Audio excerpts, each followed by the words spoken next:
Marx não se importava com o povo. Nem eu. Tenho algo em comum com Karl Marx, além de beber água.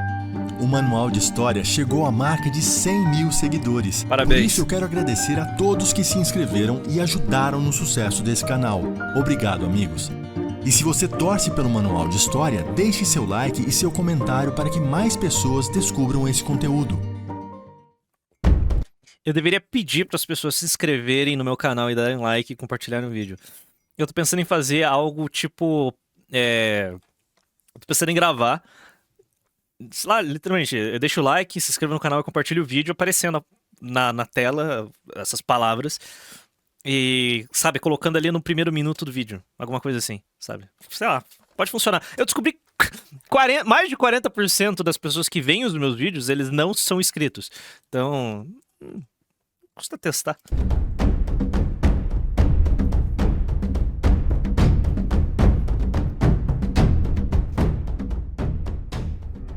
Karl Marx foi um dos autores que mais influenciou a política do século XX com suas críticas ao capitalismo e à burguesia. Para ele, o capitalismo havia reduzido as relações sociais a meros interesses particulares e egoístas. A necessidade prática, o egoísmo, é o princípio da sociedade Sobre a questão burguesa e se manifestará em sua forma pura quando a sociedade burguesa tiver terminado de construir o Estado. Para Marx, a humanidade só poderia voltar a ser solidária quando o capitalismo acabasse e uma nova sociedade nascesse voltada para o bem comum. Portanto, a preocupação de Marx tinha uma motivação moral. Afinal, ele estava preocupado em combater o individualismo capitalista e... É uma questão moral? Toda vez que eu vejo um comunista vagabundo falando de comunismo, eles não falam que é uma questão moral, não. Falam que é questão científica, tem que superar o capitalismo por 2050 razões diferentes. Mas não era pra ser uma questão moral. É uma questão moral? Que estranho. E construir se assemelha tanto com uma religião, por exemplo. Uma sociedade mais justa, certo? Errado. Conhecendo a biografia de Marx, é muito difícil acreditar que ele tivesse qualquer preocupação moral com a situação do povo e sua pobreza. Durante grande parte de sua vida, sua mente se deteve em fantasias de poder. Em momentos de depressão, ele se animava com a esperança de se tornar um ditador revolucionário da Alemanha e discutia muito seriamente com seu amigo Engels como a próxima crise o levaria inevitavelmente ao poder supremo. Cara, o Marx era um Jorge? Nossa, o Marx era um Jorge do Twitter, mano. Não, é igual nós. Igual nós. Tipo, a gente aqui viajando, tendo delírios de grandeza, falando que a gente vai revolucionar o Brasil e eu vou ter o poder da caneta. Cacete, nossa, literalmente... Caralho, o Marx é nós. É literalmente nós. Nossa, mano, o Marx é um tuiteiro, um Jorge tuiteiro. Parece nunca ter ocorrido a ele que os alemães poderiam rejeitá-lo. Na verdade, ele nem tinha seguidores organizados. Um socialista pode dizer que esta última citação é só a opinião de um historiador tendencioso e que Marx não tinha sede de poder. Então vamos ver o que um conhecido de Marx tinha a dizer sobre ele. O anarquista Mikhail Bakunin conviveu com Marx por tempo suficiente para conhecê-lo bem. Marx não acredita em Deus, mas acredita bastante em si mesmo e faz todo mundo o servir. Seu coração não é cheio de amor, mas de rancor. E ele tem muito pouca simpatia pelo ser humano. Que surpresa. Que surpresa. Ele se torna infinitamente mais rancoroso quando alguém ousa questionar a divindade que ele adora, ou seja, ele próprio. As pessoas têm Marx como um deus, sabe? Para muito comunista, Marx é o equivalente a Deus. Lenin e Stalin são seus filhos, são a Santíssima Trindade, sabe? É isso, eles endeusam esses caras, levando monumentos a favor desses filhos da puta. Mas um socialista pode dizer que esta é a opinião de um inimigo de Marx. Também não é confiável. Então vamos ver a opinião de alguém mais neutro, um desconhecido.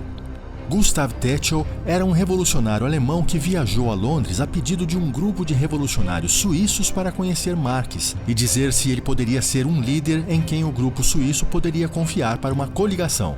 Tetzel passou alguns dias com Marx e depois escreveu aos camaradas suíços. A impressão que ele me causou foi de alguém que possuía uma rara superioridade intelectual. Um homem de personalidade marcante. Se seu coração fosse tão grande quanto seu intelecto e ele possuísse tanto amor quanto possui ódio, eu me jogaria no fogo por ele. Ele foi o primeiro e único entre todos a quem eu confiaria a liderança, pois nunca se perdia em trivialidades. No entanto, é lamentável que este homem não tenha nobreza de espírito. Estou convencido de que uma ambição pessoal devorou tudo que havia de bom nele. Fiquei com a impressão de que a sede de poder pessoal era a força motriz por trás de todas as suas ações. Quanta gente morreu só pelo ideal desse cara? Centenas de milhares, milhões. Centenas de milhões. O Marx é um Jorge, é o primeiro Jorge da história. É o Jorge do século XIX. Percebe como essas 3 diferentes fontes traçaram um perfil muito semelhante? Outra forma de verificar se Marx tinha preocupação. O comuna médio, eu ia fazer o seguinte questionamento para vocês aqui. Se os comunas tentam desassociar a pessoa da ideia, mas caralho, os comunistas defendem Stalin. Então, tipo, abertamente, eles são stalinistas. Então, mano, tu defender o Marx é fácil, né? Puta merda. Com a vida dos trabalhadores é Eu queria saber a opinião do Jorge Orwell a respeito de Karl Marx. observar como ele se relacionava com essa classe que ele pretendia colocar no poder. Marx recusou um convite de Engels para acompanhá-lo em visita a uma fiação, e até onde sabemos, Marx nunca esteve durante toda a sua vida numa manufatura, numa fábrica, numa mina ou em qualquer outro local de trabalho industrial. Cara, é um Jorge, mano. Esse cara é um Jorge, velho. Fazendo grandes suposições no seu quarto. Nossa, é literalmente eu. O que é ainda mais surpreendente é a hostilidade de Marx com relação aos trabalhadores. Ele encontrou tais pessoas pela primeira vez em 1845 e não gostou do que viu. Aqueles homens eram, em sua maioria, trabalhadores especializados, relojoeiros, impressores e sapateiros. É um comunista normal. O que ele tá descrevendo aqui é um esquerdista padrão. Sabe, um cara que... Ai, a classe trabalhadora, ai, trabalhadores do mundo univos e sabem quanto joga o seu ioiô, tá ligado? Olha só, eu faço ioiô. Amor é o caralho. Tem que ter ódio que move a gente. Blá, blá, blá. Sabe, esse cara que nunca chegou perto de um trabalhador, tá ligado? Um peão. Que se ele for, sei lá, pra uma fábrica e conversar com um peão, na primeira piada homofóbica que ele fizer com outro colega dele, ele vai... Ai, não! Isso é errado! Sabe? Porra. É isso. Tipo, não dá, né? Não dá. Tipo, é igualzinho um esquerdista normal. Eles odeiam o pobre. É isso. Eram autodidatas, bem educados, ansiosos para transformar a sociedade, mas moderados. Não compartilhavam as visões apocalípticas de Marx. E, acima de tudo, não usavam sua linguagem acadêmica. Ele os via com desprezo. Marx sempre preferiu se ligar a intelectuais da classe média como ele próprio. Aos poucos começa a ficar claro que Marx só queria usar os trabalhadores para chegar ao poder. E quanto mais historiadores Nossa, igual todos os movimentos de esquerda. lemos, mais isso fica evidente. Ele não é um socialista sentimental cuja consciência dói pelo sofrimento da classe trabalhadora. Ele nunca entrou na casa de um trabalhador. De modo geral, a compaixão é estranha para ele. Ele aceitava até vaquinhas arrecadadas para ajudá-lo, feitas por pessoas mais pobres que ele. Em 1847, Marx ajudou a fundar um partido chamado Liga Comunista. Seu livro O Manifesto Comunista era o panfleto que divulgava as ideias deste partido. A maioria dos membros eram escritores de origem burguesa, e os únicos membros que poderiam ser considerados proletários eram 2 jovens tipógrafos que parecem ter sido colocados na lista apenas porque precisavam ter representantes proletários simbólicos. É tipo o PSOL. O PSOL é isso, né? O PT ele surge mesmo dentro de sindicatos. De verdade, haviam trabalhadores ali na fundação do PT, por incrível que pareça. Acredite se quiser. O PSOL não. O PSOL já é um fork do PT que hoje, mano, que pariu. O Marx era um psolista. É isso. O Marx é um psolista. É isso.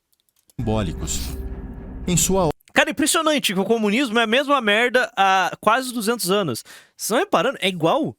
Tipo, o que ele tá descrevendo aqui é igual os comunas de hoje. Cara, igual. Eu tenho certeza que a soberana é isso daqui. Você acha que tem um trabalhador ali no meio da soberana? A soberana não tem preto, porra! Você vê a lista de membros da Soberana, a Soberana não tem preto. Brasil, 50% da população do Brasil é pardo e preto. A Soberana não tem preto. É isso, é maravilhoso. Pô, tem mais inclusão no meu estúdio do que na Soberana. A obra, Marx dizia que Cara, tem mais inclusão no Movimento Brasil Livre. Sabe? Você vai ver os dois parlamentares do MBL. Um japonês, boliviano e um negro. Caralho! Esses comunas de merda, cara. Cara, eu tenho uma tese. Eu tenho uma tese pessoal aqui. Como que movimentos de direita podem atrair minoria? É muito fácil. É muito fácil. Eu não sei se vou achar que faz sentido, mas é só você tratar minorias como seres humanos. Hã? Seres humanos capazes de serem motivo de piada, de poderem fazer piadas, de tratar pessoas, trate como se fossem gente. Eu tô errado? Eu tô errado? Isso é inclusão, tá ligado? Porque na esquerda, a forma que um esquerdista branco, burguês, trata um negro é tipo, ai, você, um homem negro, ai, você, uma mulher negra, ai, negro, movimento negro, ai, sabe? Não é que trata com respeito ou com admiração, não. Trata como algo diferente. Olha que exótico, um negrinho, tipo aquela senhorita Morello no vídeo do Guto. Esquerdista trata a minoria como se fosse uma criatura exótica. Direitista, quando não caga na cabeça de minoria, trata a minoria como um ser humano, sabe? É isso. Então, eu acho que talvez o caminho da direita seja normalizar minorias e atrair minorias através do... irmão, foda-se a tua cor. Cola com nós. Eu acho que esse é o caminho certo. Não é? Esse é o caminho certo. Pelo menos eu enxergo assim, sabe? Então, eu acho que esse é o jeito certo. que a revolução colocaria os trabalhadores Eu fui separar uns memes lá pra comunidade pra postar. Aí tem essa pérola aqui, ó, que vai sair daqui uns dias. Tipo, a esquerda é isso daqui, ó. Você não sabe o que é ser negro. Você tá com a roupinha que não é padrão pra classe sofrida negra. E tipo... Que história é essa, cara? Tá entendendo? É isso. Isso daqui é a esquerda. A esquerda é isso. A esquerda é isso. Vocês não sabem que vídeo que é esse? Pô, não sei por isso. Porque você é um enrustido. Você veste a cor preta, você veste, mas você não se sente preto. Eu me sinto porque assim, um preto sente racismo. Estaria com racismo. Ah lá, será que isso não é racismo? Você não acha que isso é racismo? Você não acha que isso é racismo?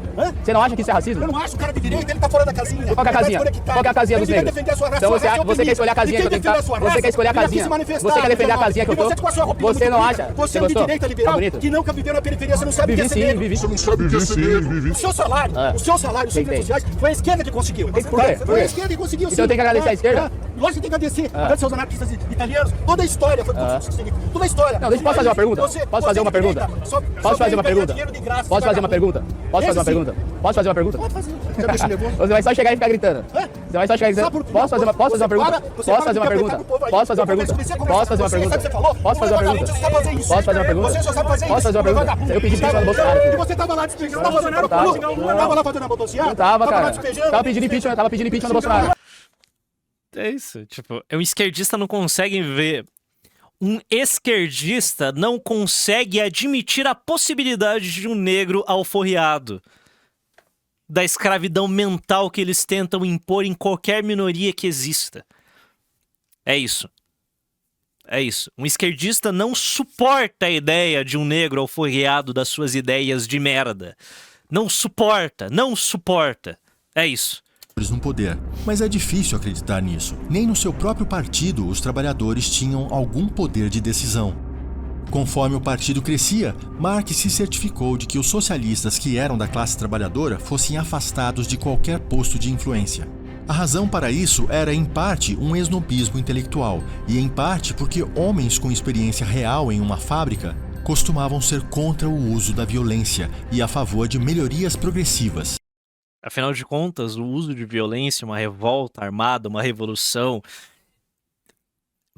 pode aniquilar o estilo de vida dessas pessoas, ou o pouco que elas tinham nessa época. Pensa o seguinte, quem mais quer uma revolução hoje? Qual que é o tipo de pessoa que mais almeja uma revolução no Brasil hoje? Classe média alta e rico. Tipo, rico comuna. Eles ficam viajando, ai, revolução, e é burguês, Burguês quer uma revolução. Gente normal, gente classe média, trabalhadores normais, eles não querem uma revolução armada porque isso vai acabar com a vida deles. Sabe, é muita instabilidade. Uma revolução é instabilidade pura, é uma revolução, ó que legal. Sabe, você quebra toda a estabilidade que você tem hoje e, sabe, você não sabe onde isso vai acabar, beleza? Quando você é um intelectual, você tá do alto do seu quarto, aí você pode ficar falando 1001 ideias aqui, vamos colocar a guilhotina no Planalto, Não, essa merda vai gerar uma instabilidade absurda, sabe? Ninguém sabe o fim desta porra, sabe? Uma coisa é falar de piada, mas os comunas levam muito a sério tudo que eles falam. Eles querem revolução armada, eles querem uma revolução, eles querem a tomada do Estado pela ditadura proletária e o cara... Eles querem essa merda. Eles querem. Por quê? Porque não vai atingir eles. Eles têm recursos pra ir embora do Brasil quando se estoura uma guerra. Uma pessoa de classe média, um trabalhador que tem família, ele não quer. Para Marx, as melhorias nas leis trabalhistas só iam adiar a revolução, deixar os trabalhadores acomodados e perpetuar o capitalismo. E Marx queria destruir toda a sociedade capitalista. Para ele, quanto mais o trabalhador sofresse, melhor para a revolução. Como ele parecia não se importar com o povo, já houve quem dissesse que sua obra foi motivada pelo rancor contra a burguesia. Os marxistas rejeitam totalmente esse argumento. Para eles, a obra de Marx é científica, uma análise fria do capitalismo, sem qualquer sim. Nossa, é sim. teor emocional. Científica, uma análise fria do capitalismo, sem qualquer teor emocional.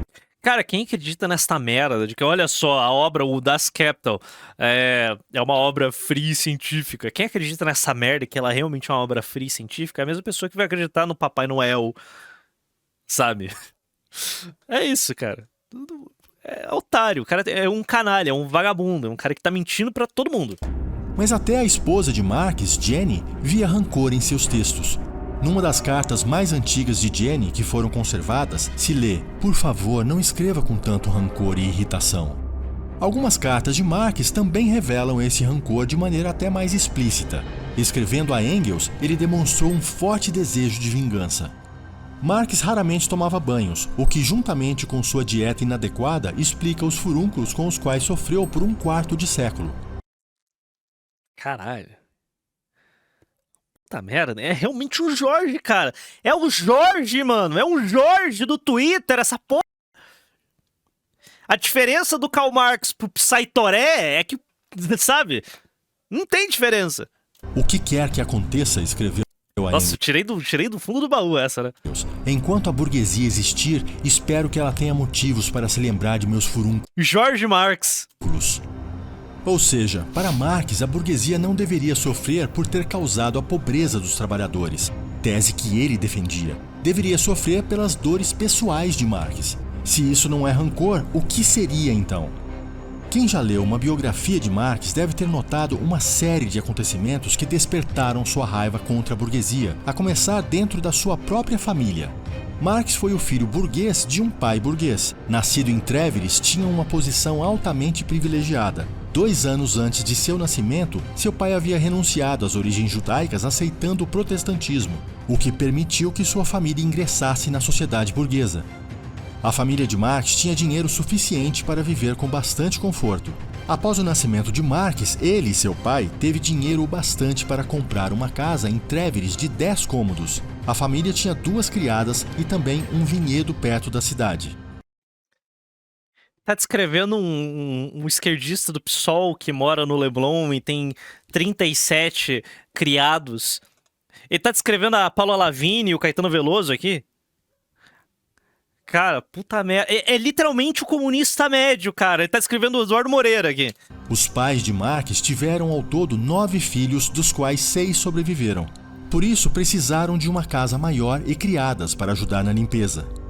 É um arraiz. A família Marques teve 9 filhos em menos de 11 anos. Heinrich, pai de Marques, conseguiu prover o sustento de uma família em franco crescimento porque sua carreira de advogado ia de vento em popa. As finanças familiares refletiam o sucesso de seu trabalho.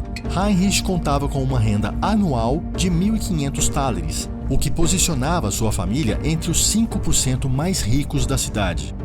Existem algumas lacunas de informações sobre certos momentos de sua vida. Por exemplo, pouco se sabe sobre a infância de Karl Marx, além de seu hábito de forçar suas irmãs a comerem tortas de lama. Depois da morte de Marx, sua filha Eleanor relatou que, de acordo com os tios, Karl, quando garoto, havia sido um tirano terrível que vivia dando ordens às irmãs. É um esquerdista, cara. É um esquerdista médio que tem vários pensamentos e fica oprimindo todas as mulheres ao seu redor. E quando eu falo ao seu redor, são mulheres que vivem literalmente ao seu redor, sabe? Irmãs, mãe, namorada, sabe? Fora de casa, ai, o sagrado feminino, e as mulheres são oprimidas, e o caralho. Quando chega em casa, irmão, é paulada. É um esquerdista, cara, médio, cheio de hipocrisias, cheio de canalices. Cara, esquerdo, de fato, não é nem piada. As mulheres sabem disso, mas elas fingem ignorar. Esquerdomacho é pior que um hétero top, sabe? O cara que ouve dentro da Hilux, ele é menos perigoso pra ele é quase inofensivo. Ele é quase uma criatura inofensiva perto do que um esquerdomacho pode fazer. Quando Marx completou 17 anos, seu pai o enviou para estudar Esquerdomacho fora de casa, dentro de casa, é tradicionalismo mesmo. direito na grande cidade de Bonn. A partir deste Fora de casa, né? Fora de casa, o cara... Não, fora de casa... É isso aqui, ó. Da minha intimidade foi como se fosse um xingamento. Aqui, ó. Quando criança era chamado de bicha, como se fosse um xingamento. Que coisa mais esquisita. Fora de casa é isso. Dentro de casa... Dela, assim, 10 metros de fio pra zebrar as costas dela. É isso. Essa é a vida de um esquerdista médio. Valeu, PayPal. Já desafiaram o Ion Neves a cortar uma laranja. Aos 20 minutos, https://www.youtube.com/wat V igual K3 Sextos Fight. Não acredito. Bom dia, boa tarde, boa noite. Depende aí do horário que você... Cala a boca. Cara, o Santinelli não sabe falar português, mano. Ele tem ele então ele fala de um jeito meio... Mas realmente, o Thiago Santinelli ele é um exemplo de superação, velho. Porque um cara sem carisma nenhum, ele tem um carisma de uma porta. E ele fala com a língua presa. Ter chegado onde chegou, sabe? Com a carreira de merda que ele tem. Eu acho incrível Não, pô. que cada pessoa que vem aqui porta de um jeito diferente. Completamente diferente. E eu tô achando isso um experimento. Teve um, eu não vou falar, mas teve um que ele não sabe, quando ele vai com a laranja, ele leva pra mãe dele. Ele é um adulto. Não, aí ele... Como... Mano, desse cara. Corta uma laranja. E aí, fica aí... Então, Por que os caras estão dando por causa da porra do ioiô? a galera da direita consegue me zoar por conta de ioiô porque eles não têm cacife pra me combater intelectualmente. Então...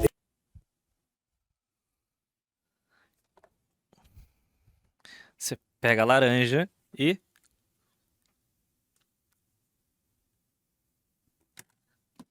Eles não conseguem falar dos meus vídeos no nível intelectual, e aí eles têm que falar da minha aparência, tem que Não, seus vídeos são uma bosta, cara. Seus vídeos são uma merda. falar dos meus hábitos e dos meus trejeitos e coisa que o valha, né? Sim, porque é isso aí. Foda-se o seu nível intelectual comunista. A gente tá aqui pra te humilhar mesmo. Tipo, olha a minha cara. Um deles pegar algum vídeo meu falando de alguma coisa teórica, alguma coisa histórica, nunca vi acontecer. E provavelmente não vai acontecer, porque pra isso tem que... Por exemplo, tem um vídeo teórico seu aqui, deixa eu mostrar, ó. Você tá com desemprego, você tá sofrendo, você tá com fome. Sabe de quem que é a culpa? Dos judeus. Aí, ó, pronto. Eu vou te refutar. Não. A culpa não é dos judeus, viu, Tia Neves? Acabei de te refutar. Amor é o A gente não precisa de amor. Mais amor, por favor. Vamos combater com amor. Não, é ódio, tá? É ódio. É ódio, é raiva que força a gente a tomar uma medida. E a medida é a organização. Nossa classe só tem uma arma. A organização. Então, transformem o ódio de vocês em ação. Mas uma ação organizada. Que ridículo. Tem que estudar. E estudar é um negócio que dá muito trabalho. Ele Olha ele cortando laranja. Hoje só pancada. Mas eu cresci na periferia de São Paulo, né? Vai. Nunca fui pobre, né? Não estou passando... Ah, cresceu na periferia de São Paulo. Ah, eu morei em Perus. Me passando por algo que eu não fui, mas eu cresci na periferia Olha a cara do homem de São sofrido. Paulo. Eu cresci em Perus, que fica na esquecida zona noroeste de São Paulo. Mas é porque assim, a gente tem que explicar. Porque aí tu fala, não foi pobre. Não é porque tu morava num lugar que era muito pobre, e aí você tinha o básico do básico, e aí os pessoal Ele não consegue cortar uma laranja. Ele não não sabe cortar uma laranja! Eu era dono do PlayStation 1, aí a molecada ia na minha casa jogar o PlayStation 1, sabe? Não, você era... Não, lá na minha rua, quem tinha um PlayStation 1 era... Eu era alta classe, então, né? Beleza, eu era alta na classe da quebrada, periferia. você era playboy. Mas você entende como funciona uma periferia. É igual Sim, ao sim. cara do Vitucci, que o pai dele alugava. O pai é pior ainda no caso dele. O pai dele alugava vários videogames. Mano, ele não sabe cortar uma laranja. fazer tipo a lan house de videogame, cobrando... Caralho, que extorsão, hein, mano? Isso é playboy. Isso é negócio de extrair mais valia aí do... Vai aparecer marxista falando isso não é mais valia, porque isso não... Os caras são muito chatos. É muito chato, velho. Ele desistiu. Ele não... O Ian Neves sequer... Como um cara que sequer sabe cortar uma laranja tem a pachorra de falar, eu sei resolver todos os problemas do mundo. Eu não sei resolver nenhum problema. Eu sou um palpiteiro. Eu gosto de fazer piada aqui. Mas não, ele genuinamente quer liderar uma revolução comunista. Ele acha que ele é o Trotsky. Neste momento, há muitas cartas e outras fontes para estudar a sua vida. O primeiro ano de Marx na universidade foi mergulhado no álcool, com realmente, o Ian Neves quase se cortou com a faca de serrinha. 17 anos, ele alugou o apartamento de estudante. Se você acha que um homem forte é perigoso, experimente dar poder a um homem fraco. Homens fracos são muito mais perigosos. Mais caro de bom. Gastou bastante dinheiro com seus colegas bebedores de champanhe. Eu sou animador de auditório, irmão. Animador de plateia. As poucas cartas que enviava aos pais eram pedidos de dinheiro, pois ele se afundava cada vez mais em dívidas. Quando passou a estudar longe da família, Marx parecia querer uma vida de príncipe. Ainda que seu pai ganhasse 1.500 thalers por ano para criar 6 filhos, Marx gastava como se fosse um filho único. Depois do primeiro ano em Bonn, o pai decidiu tirá-lo das influências negativas dos novos colegas e o enviou para outra universidade em Berlim. Mas o comportamento de Marx não mudou. Em uma carta... É um playboyzinho de merda, é isso. Cara, é literalmente o esquerdista brasileiro cheio médio. de indignação, o pai Heinrich mostrou sua revolta com os abusos do filho. Como se fôssemos homens ricos, meu filho gastou em um ano quase 700 thalers, contrariamente a todos os acordos, contrariamente a todos os costumes, enquanto os estudantes mais ricos gastam menos de 500. E logo uma nova dívida é feita de novo. Muitas vezes ficamos meses sem uma carta sua, sua mãe sofrendo e eu não passava bem. Além disso, o cólera estava devastando Berlim. E como se isso não exigisse um pedido de desculpas, sua carta seguinte não continha uma única palavra sobre isso. Devo acrescentar ainda as queixas de seus irmãos e irmãs. Pelas suas cartas, dificilmente pode-se dizer que você tem irmãos ou irmãs. Desde sua mudança para estudar em Bonn, Marx tinha passado a dar pouca importância aos pais e aos irmãos. Estava mais preocupado em se tornar poeta e acreditava que seria o próximo Goethe, o maior poeta alemão da época. Um pouquinho pretencioso, né? Pouco depois dessa carta, Marx foi visitar a família em Treveris e teve uma nova briga com o pai. Heinrich morreu algumas horas depois de Marx partir de volta para Berlim. Quando recebeu a notícia da morte do pai, não voltou a Treveris para o enterro.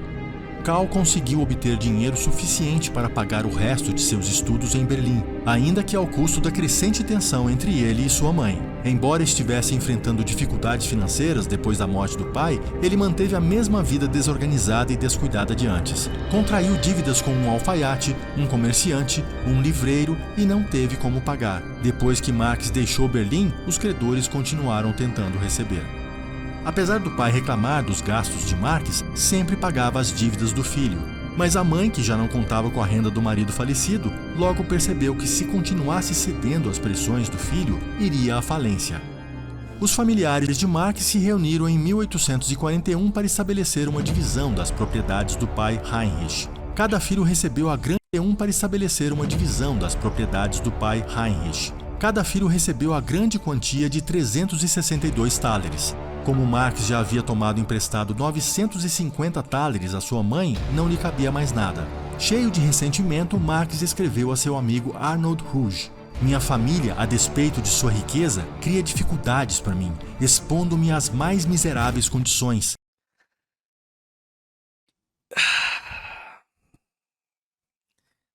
É um esquerdista. Padrão. Em uma carta posterior, ele afirmou: eu tive uma desavença com minha família e enquanto minha mãe viver, não tenho direito à minha fortuna. Em termos jurídicos, as reclamações de Marx não tinham fundamento. Não havia dinheiro que bastasse para Marx, e sua esposa não parecia ser diferente.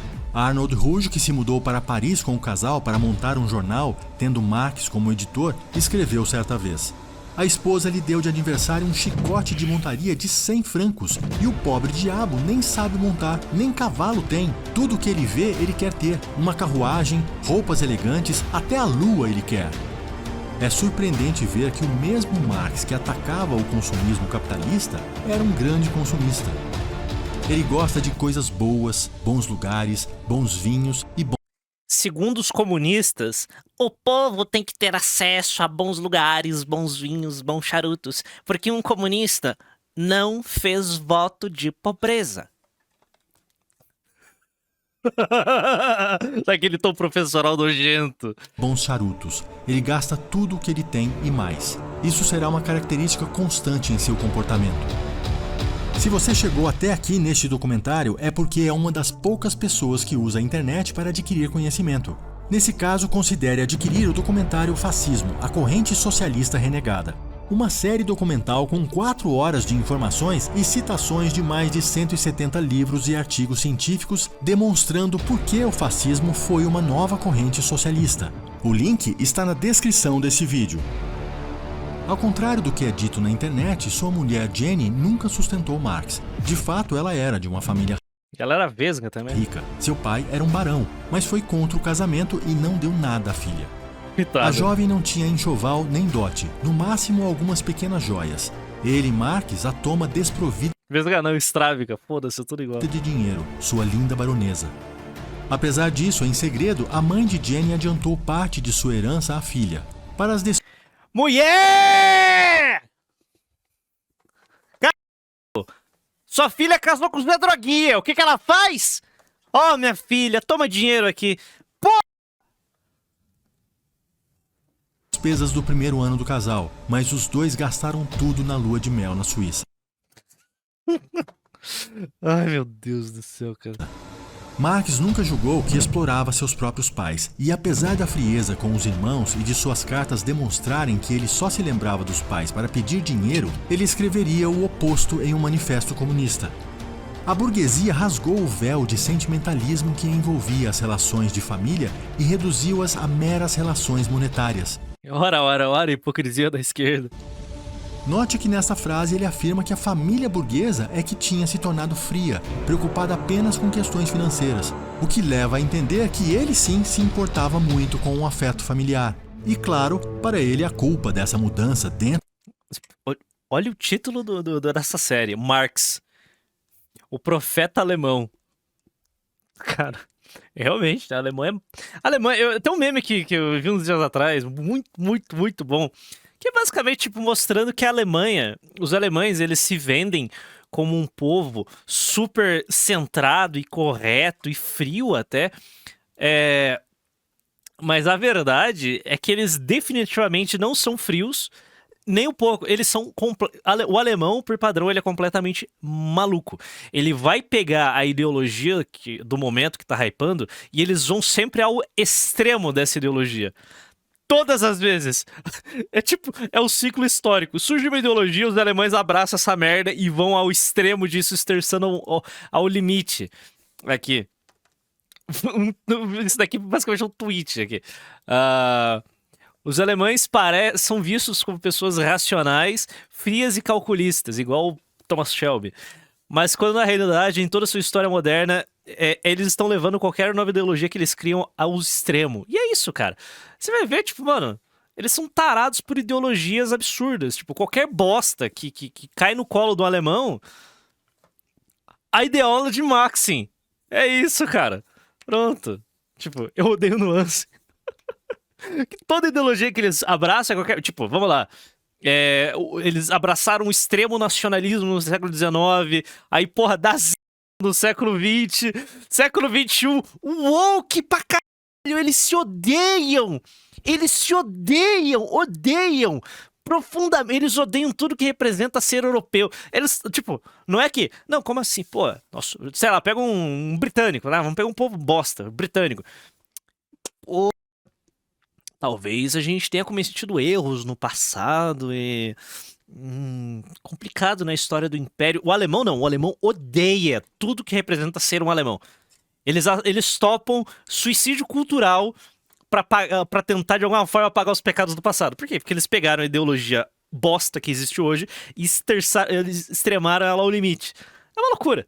É uma loucura. Tipo, é bizarro. O alemão é bizarro. É um povo bizarro. E... Cara, impressionante como esses caras destroem tudo que eles tocam, mano. Impressionante. Portava muito com o afeto familiar.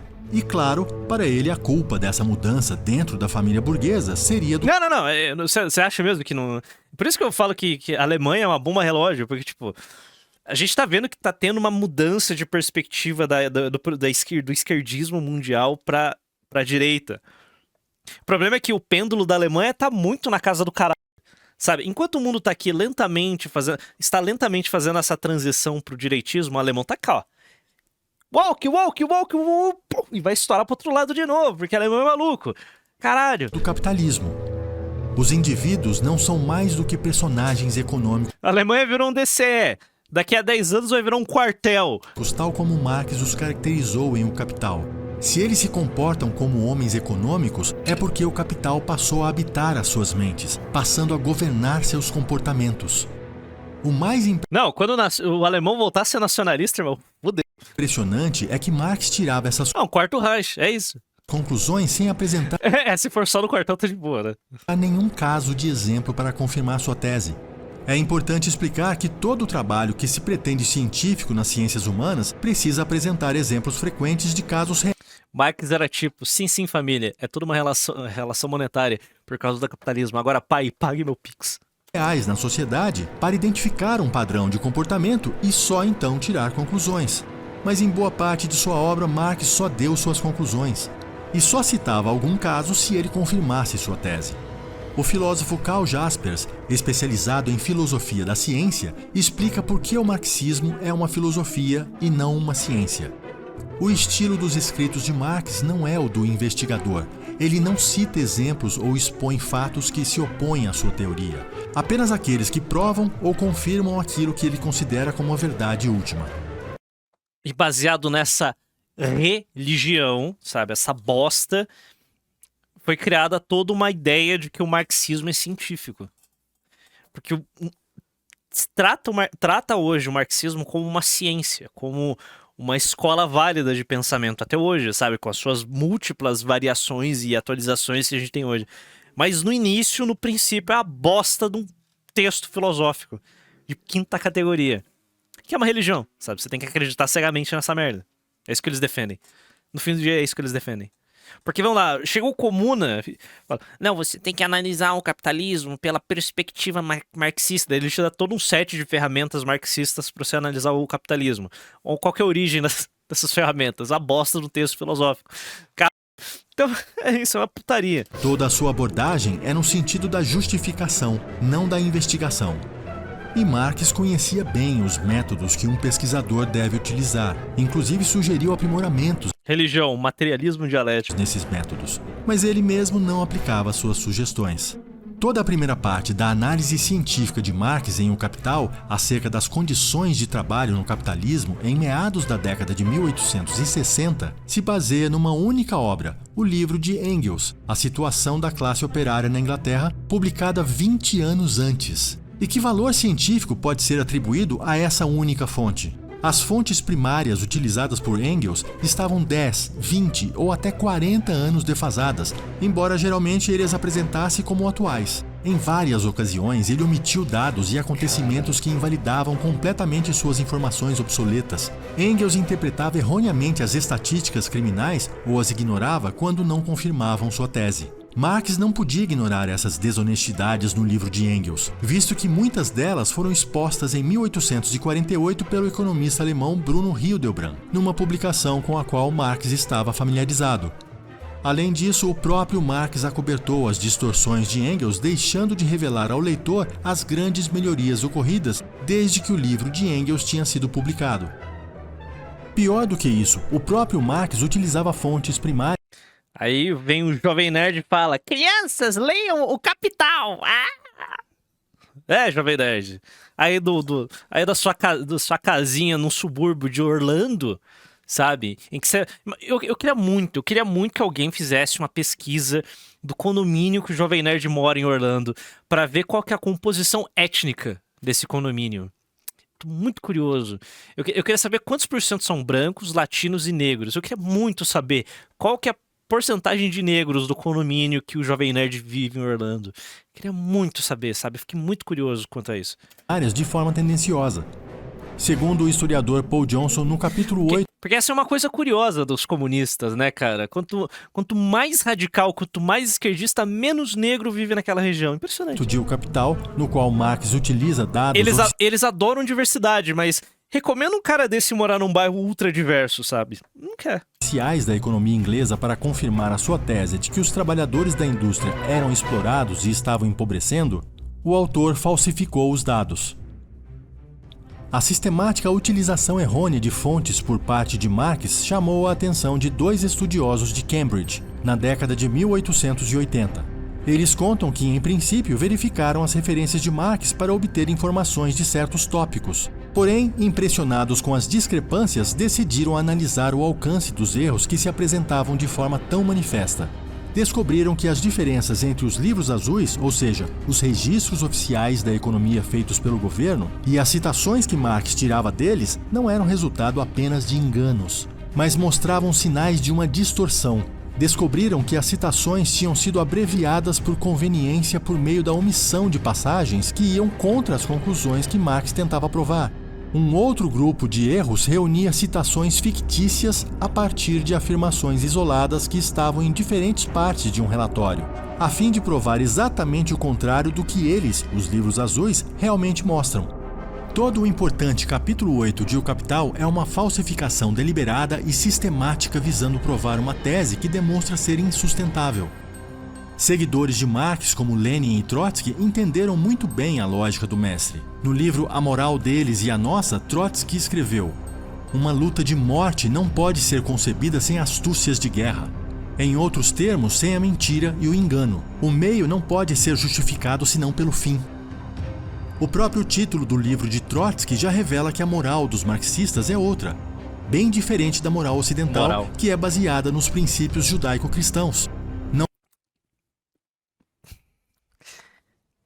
Princípios romanos cristãos, beleza? Eu acho um puta de um shitpost falar, o Ocidente é baseado no princípio judaico-cristão.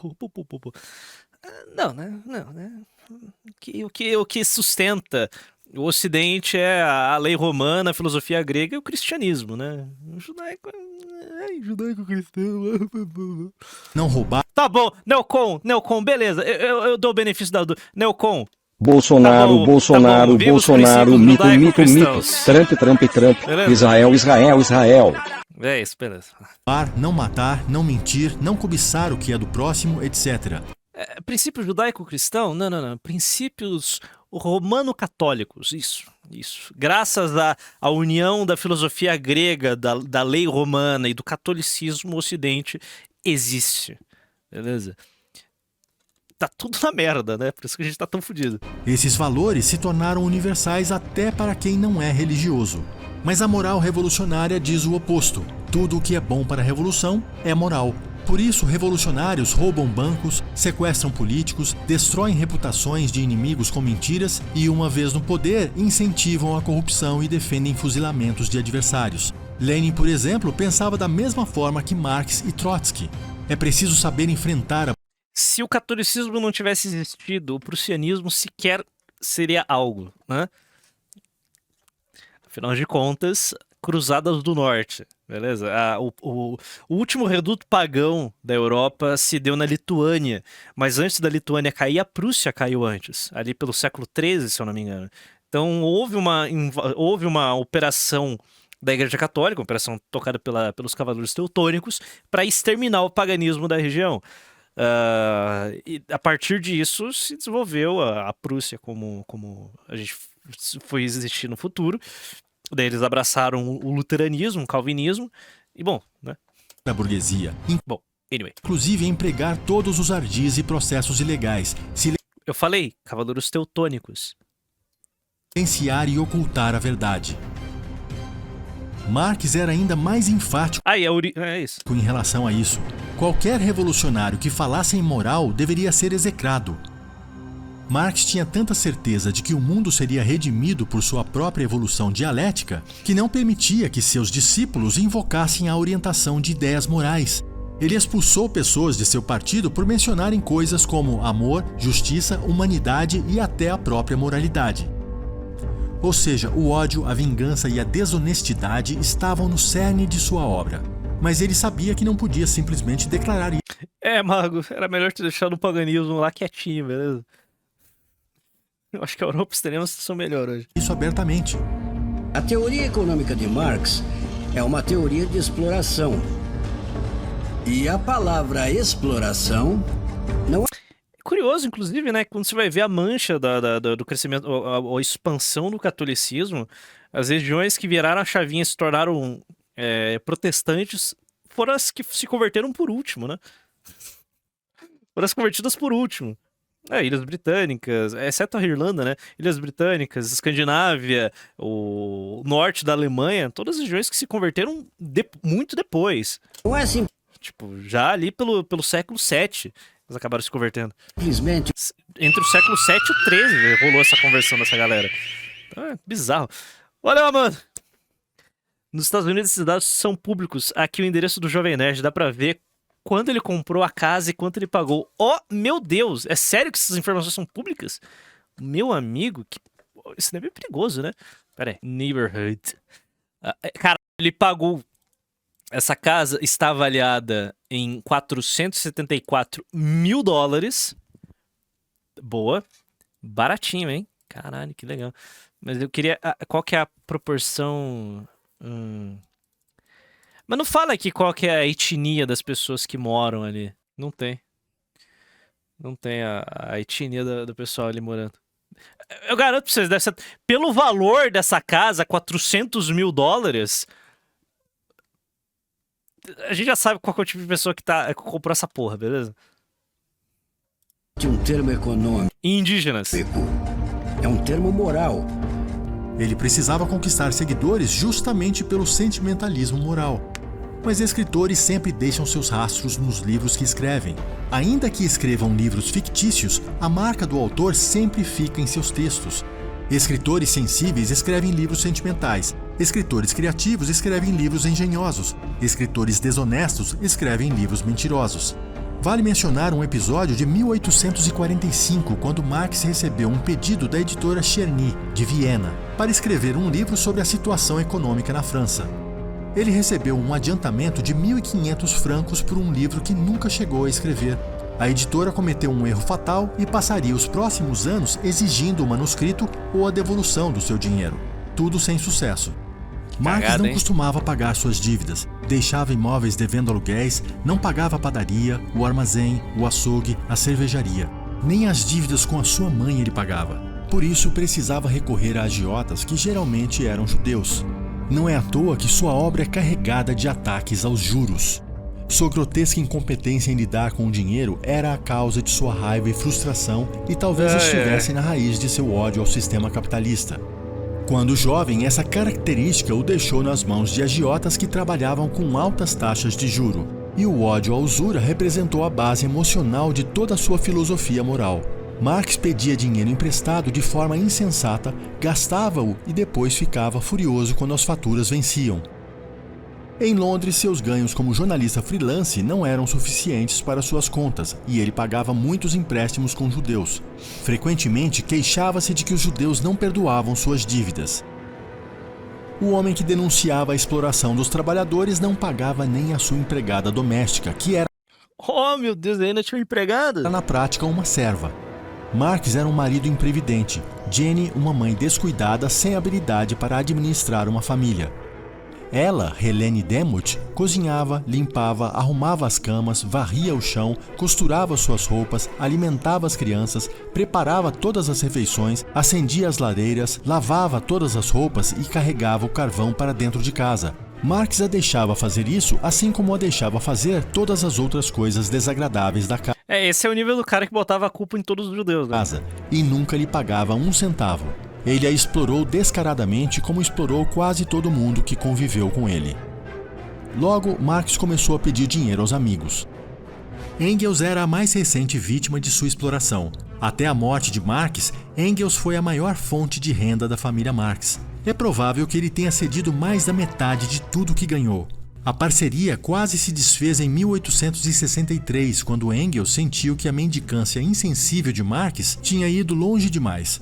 A mulher de Engels tinha morrido e ele estava profundamente triste. Ficou furioso ao receber de Marx uma carta insensível em que lamenta sua perda rapidamente e então passa para o assunto mais importante, um pedido de dinheiro. Cara, que filho da... Ele é realmente um comunista médio. Não há nada que ilustre melhor o indissolúvel egocentrismo de Marx. Engels respondeu com frieza e o incidente quase representou o fim da amizade. Além de pedir emprestado sem nunca pagar, mesmo os amigos mais próximos, a desonestidade de Marx também pode ser notada nas ideias e frases que ele tomou de outros escritores e intelectuais sem nunca lhes dar o crédito. Por exemplo, foi Marat quem escreveu "Os trabalhadores não têm nada a perder a não ser as suas correntes". Marx copiou a frase e ganhou o crédito. A comparação que Marx fez da religião como o ópio do povo, por exemplo, tinha sido feita pelo poeta Heinrich Heine, num ensaio sobre o escritor Ludwig Born, escrito em... Eu queria muito ver, sei lá, um comuna reagir nesse vídeo aqui, tipo, tentando explicar cada ponto desse vídeo. 1840. Marx também se apropriou de algumas ideias do filósofo alemão Georg Friedrich Hegel, como... Se apropriou? Se apropriou? Pô, tá sendo generoso, hein? Como, por exemplo, a ideia de que a história avança por estágios que determinam como a humanidade pensa e age. Também é de Hegel a ideia de que a história caminha em direção ao progresso. Esse futuro para Hegel estava ligado a um governo cada vez mais poderoso. Hegel a religião é o ópio do povo, mas quando eu tiro sarro do pessoal que acredita na bosta da Umbranca, o pessoal, sei lá, budista e qual que é o outro? Tem outro grupo ridículo também, espíritas. Aí não, tá sendo intolerante, mas eu sou ateu, pô. Óbvio que eu vou ser intolerante. Não era socialista. É só lenga-lenga. Para Marx, o futuro estava associado à ditadura socialista, seguida mais tarde do comunismo, ambos melhores do que o capitalismo, segundo ele. O socialista francês Louis Blanc inventou a sentença de cada um segundo sua capacidade para cada um segundo sua necessidade. Do político socialista alemão... Quando você xinga a religião de forma abstrata, a religião é uma bosta, tem que ser muito otário para ter uma religião, mas quando você dá nome aos bois, aí é um problema. Pra galera, pra esquerdalha é isso daí. Ao Schapper, Marx tirou trabalhadores de todo o mundo, univos. E do ativista político Auguste Blanc tirou a expressão ditadura do proletariado. Ô mago, puta. Nossa, esses Hare Krishna que fica ali no Largo da Ordem, meu amigo. Bom. Marx devia a Hegel sua fé na atividade do Estado. O materialismo histórico ele tomou de Feuerbach. Mano, o catolicismo é muito mais do que só uma religião, pra mim, né? Obviamente, porque, bom, religião pra mim é irrelevante. É uma força cultural, sabe? É o que é a base da nossa sociedade, apesar da sociedade brasileira ser extremamente frágil e decrépita, ainda assim é a nossa base. Tipo, então, sabe, defender isso é nada mais nada menos que defender o que funciona, né? É isso. A teoria do trabalho como medida de valor veio de Davi Ricardo e dos socialistas ricardianos. A noção da luta de classes e tipo, o protestantismo conseguiu também criar alguma coisa, beleza? O maior império da história humana é protestante, o Império Britânico, sabe?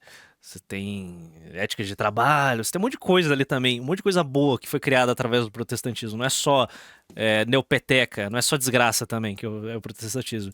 Mas, no fim do dia, o catolicismo é mais importante. Então, toca o barco. A necessidade de um levante proletário já tinham sido escritas nas obras de Louis Blanc e Proudhon.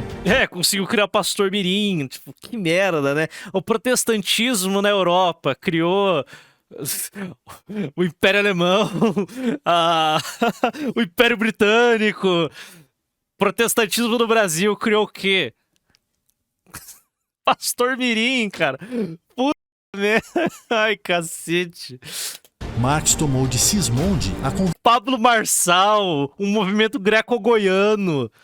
Cacete, cara. convicção de que o capitalismo acabaria devido à revolta com a progressiva concentração da Tipo, não veio riqueza nada, nas mãos de nada de que presta do protestantismo europeu veio pra cá, só veio a bosta. Tipo, o resto do tacho veio pra cá. É isso, não tem nada, não sobrou nada aqui. poucos. A tese das crises recorrentes no capitalismo pode... O protestantismo brasileiro criou o complexo de Israel. O protestantismo no Brasil é um erro. Ponto. De ter vindo de Johann Rodbertus. E suas noções de tática revolucionária vieram em parte de Danton e outros líderes jacobinos da Revolução Francesa. O problema do protestantismo é que se adapta ao povo, enquanto o catolicismo adapta o povo. Não, o catolicismo também se adapta ao povo. A religião que adapta o povo é o Islã. É isso. O catolicismo que... Vamos lá, os ritos são os mesmos. Os ritos dentro do catolicismo são os mesmos aqui em qualquer outro país.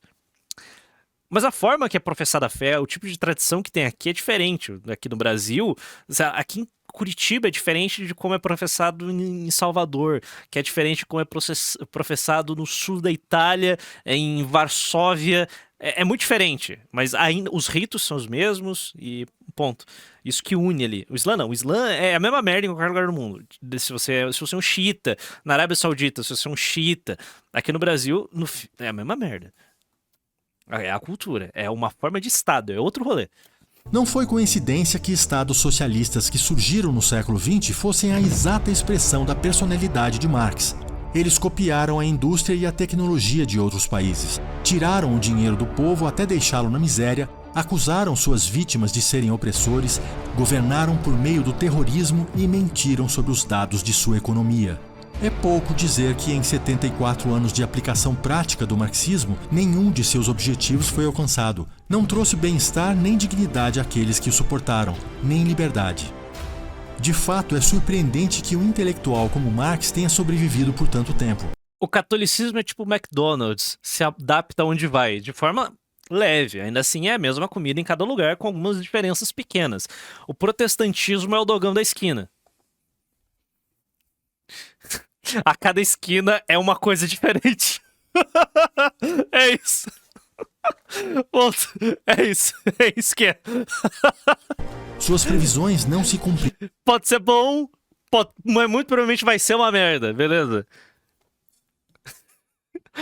É isso. Desde sua morte em 1883, a pobreza diminuiu no mundo capitalista. As revoluções socialistas nunca ocorreram por iniciativa popular como ele imaginou, mas por meio de golpes de Estado em países onde o capitalismo nem havia chegado. Tal como Marx fez em seu partido... Cada esquina tem... Posso mandar uma pedrada aqui? Posso mandar uma pedrada aqui aos protestantes do chat? Se a porra da sua igreja existe há menos de 150 anos, eu não tô falando a denominação, não. A sua igreja existe há menos de 150 anos, você é um otário. Se bem que... É isso. Não, é isso, eu defendo, é isso. Ou seja, eu limitei bastante o range de denominações dignas que você pode participar. Então, se a sua tem menos de 150 anos, amigo, que merda. Trabalhadores nunca tiveram qualquer poder nos regimes marxistas. Tal como Marx, todas as ditaduras do proletariado administraram mal suas economias. E o paraíso socialista... Sim, o show da fé está te enganando. A minha existe desde 1789. Beleza, não tem críticas a você. Que ele previu só enriqueceu os líderes socialistas, enquanto o povo viveu ainda mais oprimido e na miséria. Se tomarmos como referência o comportamento tóxico de Marx com todos à sua volta... O Slam Hot Pocket. Provavelmente ele faria o mesmo que Lenin e Stalin fizeram se chegasse primeiro ao poder. Bom, é isso aí. Eu odeio o comunismo. E assim como o velho sabiamente disse, não existe amigo comunista. Não existe amigo comunista, beleza? Eles não são amigos de ninguém. É isso.